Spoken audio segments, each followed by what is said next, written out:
All right, welcome back to the benchmark test. So I personally use this website a lot to figure out how good a CPU is of a computer.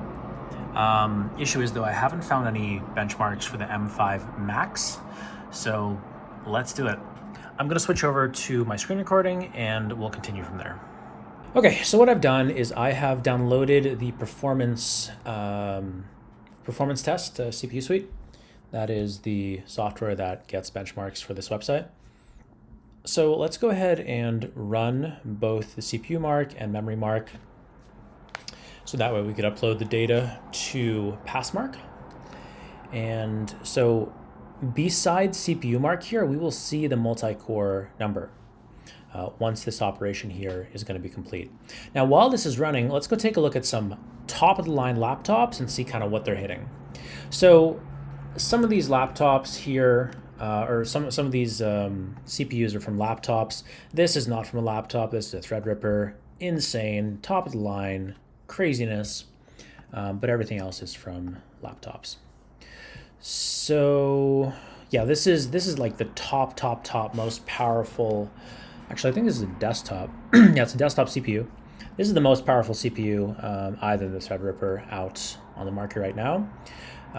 So I will put this beside the Threadripper. Everything else here, these guys, these are mostly laptop CPUs.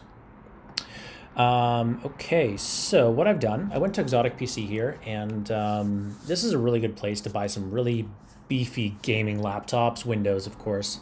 And so let's go quickly take a look at this and see what CPU they offer. It starts at 5K. So this is the i9 285. So i9 285, that's 275, 285. 34,000. Multi-thread rating. Okay. Let's go to the next one here. This is 4.5 grand. This is also the Ultra 9 285, and of course we already know what that's like. Let's go look around a bit more. 275 probably wouldn't be as powerful, and actually it's way higher. So this is like at the top end of laptop CPUs. It's insane. So that's kind of what it looks like. We have some lower ones at 40,000. Now, for example, if we go to Costco, just like some run-of-the-mill average CPUs, I just want to show you what they look like, just so we can get a few data points here to compare what the MacBook is able to do relative to all of this. So let's go look for processor. We'll go focus on the 9 here. Ryzen 9. We'll also go focus on the Ryzen 7. I believe it has some AI stuff here too. AI 750, 375. Let me just bring all these up. I forget which one I found that's fairly good here in the Intel and AMD ecosystem. We'll do i9. And we will do... There. Okay. Right. So let's go take a look at some processors here. So this one here,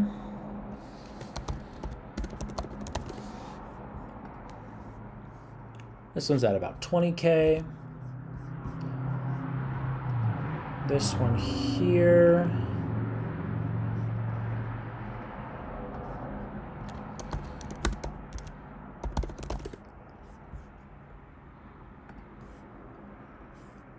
$50K. This is top of the line stuff, like this one right here, and the price point, like it's absolutely incredible.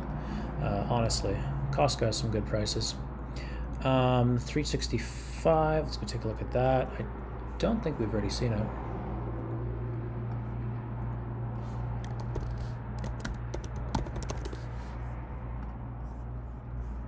Yeah, 30K. So you're kind of getting an idea of, where the CPU market is at the moment. So 365. That's kind of the top. We have 285 HX here too. 275. We already seen those. So that's kind of what it looks like. So why don't we go over to our testing and see what the MacBook has accomplished. MacBook has accomplished 57,478. Super, super high at the top end of what we've seen. Truly incredible. So that is what the MacBook can do. And we'll also run a memory test just so we could upload our results. So for Passmark, that's what the benchmarks look like. So for those of you who are considering getting a MacBook, well, now you know. Now other tests, for example, Cinebench is a little bit better for long-term usage. That takes thermal load into consideration, things like that. This is more of a quick pop. We also have Geekbench M5 Max chip testing already out. Those results are all over YouTube. Let's see. M3 Ultra. I don't know if they're posted here, but preliminary testing has been released. So I would just go take a look at some of these videos. They're very, very good. So yeah, this test is just completing. So once that's done, we will upload the results, and that'll conclude our benchmark test for the M5 Max MacBook Pro.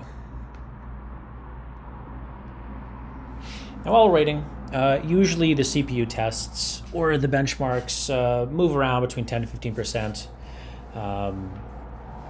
As you know, the hardware and software get more optimized, so we might see it kind of jump past 60K, which would be incredible. I would personally love that. So for example, CPU type, things aren't fully up to date, but yeah, that's what it looks like. Hope it's helpful.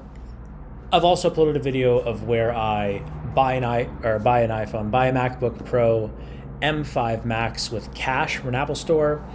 I've shared a quick short on how scrubbing through a timeline, 4K timeline looks like, rendering speeds.